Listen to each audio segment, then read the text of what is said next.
একজন মহিলা তিনি বলছে তিনি যখন গর্ভে সন্তান লাভ করেছে সেই সময়ে তার সঙ্গে প্রায় সময় জিনের শারীরিক সম্পর্ক হতো। আমরা অনেকেই অনেক সময় অনেক নারীরা ফিল করে যে কেউ তার স্বামী ছাড়া অন্য কেউ ঘুমের ঘোরে অথবা একটু অবচেতন চোখটা বন্ধ করে আছে, কেউ জামা কাপড় ধরে টান দিল, অথবা হঠাৎ করেই মনে হলো স্পর্শকাতর কোনো স্থানে স্বামী এখন ঘরের মধ্যে নেই, অথবা তিনি অন্য কোথাও ঘুমাচ্ছেন, অথবা তিনি ঘরের মধ্যে থাকলেও এই মুহূর্তে এই জায়গায় নেই, এরকম কেউ স্পর্শকাতর জায়গার মধ্যে কোনো স্পর্শ করেছে, এটা ফিল করেছে, এটা হতে পারে কিনা, জিনেরা এটা করতে পারে কিনা?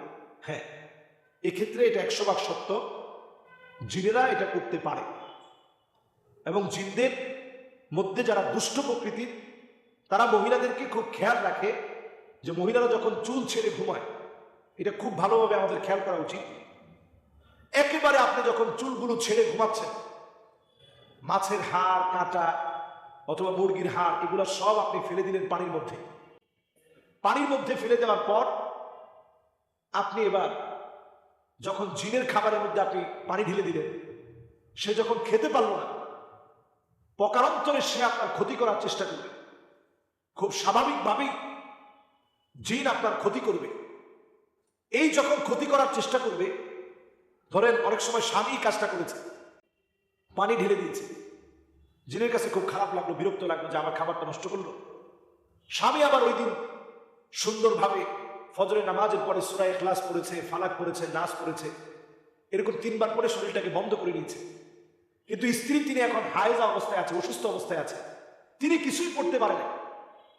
চুলগুলো একেবারে খোলামেলা রেখে সতর্কটা অনেকটা বের করা, কারণ মহিলাদের ঘরের ভিতরে তো স্বামীর সামনে অনেক ধরনের পোশাক পরা যায়, কিন্তু আপনি এই জাতীয় পোশাক পরে রাখলেন, একদিকে আপনি হায়েজা অসুস্থ অবস্থায় আছেন, অন্যদিকে আপনি ছোটখাটো পোশাক পরলেন যে আপনার স্বামী দেখলে আপনার স্বামীর চোখে ভালো লাগবে, এই জন্য আপনি পরলেন খোলামেলা একটু ড্রেস পরলেন। আবার চুলগুলো এলোমেলো আপনি একেবারে খোলা রেখে আপনি ঘুমিয়ে পড়লেন। এই যে অবস্থার যখন সৃষ্টি হয়, তখনই দুষ্ট জিনেরা এসে আক্রমণ করে এবং আপনার ক্ষতি করার চেষ্টা করে। কারণ ওই অবস্থায় আপনি আল্লাহর নামটা, বিশেষ করে আয়াতুল কুরসি আপনি পড়েন না। আয়াতুল কুরসি কিন্তু পড়া উচিত, দোয়া হিসেবে আমরা পড়ি না। এবং প্রতিনিয়তই ওই সময় লা হাওলা ওয়ালা কুওয়াতা ইল্লা বিল্লাহ পড়া উচিত, আমরা পড়ি না। বিভিন্ন দোয়াগুলা পড়া উচিত, আমরা পড়ি না। আমরা মনে করি আমরা হায়েজা অবস্থায় আছি, এই সময় দোয়া পড়বো কেন? দোয়াগুলা প্রতিনিয়ত আপনার পড়া দরকার, নিজের সেফটির জন্য প্রতিনিয়ত পড়া দরকার। যখন না পড়ে, আমি এই সাক্ষাৎকার যতটুকু আমার দেখার সুযোগ হয়েছে, আমি অবাক হয়ে গেছি একটা জিন মানুষকে কতটা কষ্ট দিতে পারে। তবে এই ক্ষেত্রে আমি একটা বিষয় পরিষ্কার বলতে চাই যে আন্নাল জিন্না খলাকাহুল্লাহু মিন নার, আল্লাহ রাব্বুল আলামিন জিনদেরকে সৃষ্টি করেছেন আগুন থেকে। বাইনামাল ইনস কাদ খালাকা মিন তিন, মানুষকে আল্লাহ রাব্বুল আলামিন সৃষ্টি করেছেন মাটি থেকে। ওয়ালা ইউমকিনু আন ইয়াতি মিনহা, এটা কোনোভাবেই সম্ভব না, আন ইয়াতি মিনহুমা খালকান তাজতামিউ ফীহি সিফাতুল ইনস ওয়াল জিন, এরকম কোন সন্তান জন্ম নিবে না যার মধ্যে মানুষ এবং জিনের উভয়ের কিছু বৈশিষ্ট্য ঢুকে গেছে, এরকম কোনো বাচ্চা জন্ম নিবে না। এই জন্য আমি ওই বোনকেও জানাতে চাই, যিনি এই এপিসোডটা ছেড়েছেন তাকেও জানাতে চাই, এবং দর্শকদেরকেও এটা শুনিয়ে দিতে চাই যে আপনার গর্ভে যে বাচ্চা, ওই মহিলা বলতেছে যে আমার পেটের বাচ্চাটা কি আমার স্বামী না জিনের? জিনের পক্ষ থেকে বাচ্চা হওয়া এটা একেবারে অসম্ভব। কারণ আল্লাহ রাব্বুল আলামিন আমাদেরকে সৃষ্টি করেছেন মাটি থেকে, জিনদেরকে সৃষ্টি করেছেন আল্লাহ রাব্বুল আলামিন আগুন থেকে। দুয়ের মধ্যে অনেক সময় স্পর্শ হতে পারে, সে আপনার স্পর্শকাতর জায়গার মধ্যে ক্ষতি করার জন্য, নানাভাবে আপনাকে ডিস্টার্ব করার জন্য, ব্যথিত করার জন্য হাত দিতে পারে, স্পর্শ করতে পারে। এতে করে আপনি ঘুমের মধ্য থেকে যখন জাগ্রত হলেন, স্বাভাবিকভাবে কিছু দৃশ্য আপনার কাছে এমন মনে হতে পারে যে কিছু একটা হয়েছে, অথবা সে অন্য কোনোভাবে তার নিজস্ব হস্তমৈথুনের মধ্য দিয়ে, তার মাস্টারবেশনের মধ্য দিয়ে সে তার নিজের যৌন চাহিদা চরিতার্থ করতে পারে ভিন্নভাবে। আপনি ঘুম থেকে উঠে দেখলেন আপনার চারপাশে কিছু আলামত, কিছু দৃশ্য দেখে আপনি মনে করলেন যে মনে হয় আমার সাথে শারীরিক একটা সম্পর্ক হয়েছে। আসলে কোনো শারীরিক সম্পর্ক জিন এবং মানুষের ভিতরে একেবারেই সম্ভব না। এবং পরের কথাগুলো একটু আপনি খেয়াল করেন, মুশিরান ইলা আল্লাহ ইউজাদ নাওউন সালিস, তৃতীয় কোনো প্রকার জিন আর মানুষের সমন্বয় সহবাসের পরে বাচ্চা হবে, এমন কোন সৃষ্টি আল্লাহ রাব্বুল আলামিন দুনিয়ার বুকে সৃষ্টি করেননি।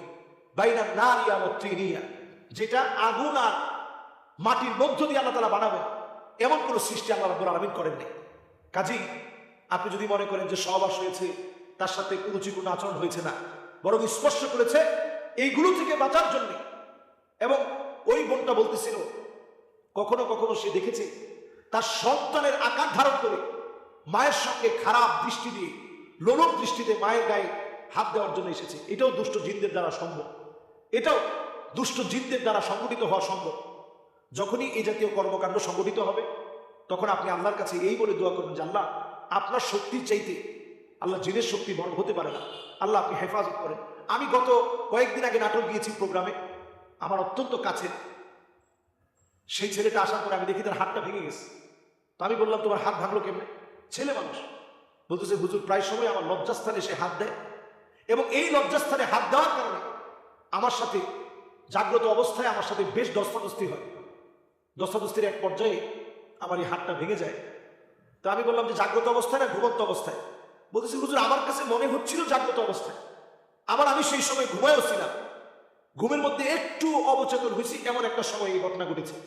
এরপরে তার হাত ভেঙেছে, আমি আমার নিজের চোখে দেখছি, একেবারে ব্যান্ডেজ করা, এবং দৃশ্যগুলো আমাকে দেখিয়েছে। তো এই জাতীয় কর্মকাণ্ড হতে পারে, তারা অনেক সময় বিভিন্ন আকার আকৃতিতে মানুষকে ভয় দেখাতে পারে। এই জন্য আমরা যখন ঘরে প্রবেশ করব, আমরা সালাম দিয়ে প্রবেশ করব, আসসালামু আলাইকুম ওয়া রাহমাতুল্লাহ বলে আমরা প্রবেশ করব, বিসমিল্লাহির রহমানির রহিম বলে প্রবেশ করব। ঘর থেকে যখন বের হব, তখন আমরা বিসমিল্লাহি তাওয়াক্কালতু আলাল্লাহ বলে ঘর থেকে বের হব।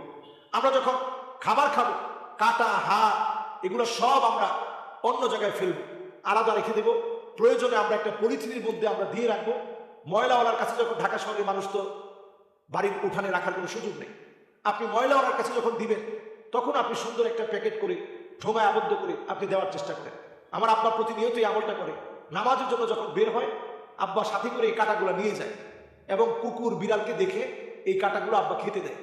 এজন্য আমরা যখনই এগুলোর মধ্যে পানি দিয়ে দিব, তারা আমাদের উপর আঘাত নিতে হবে। পাকঘরে যতক্ষণ আপনি থাকবেন, একটু দোয়া করতে থাকেন।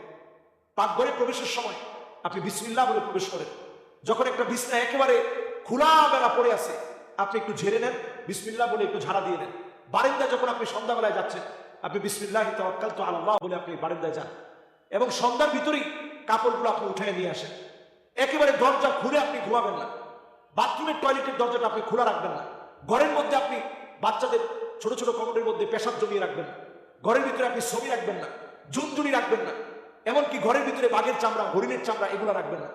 ঘরের ভিতরে আপনি বিভিন্ন রকমের আওয়াজ হয়, ঝুনঝুনির আওয়াজ, পুতুল, এগুলো আপনি ঘরের ভিতরে রাখবেন না।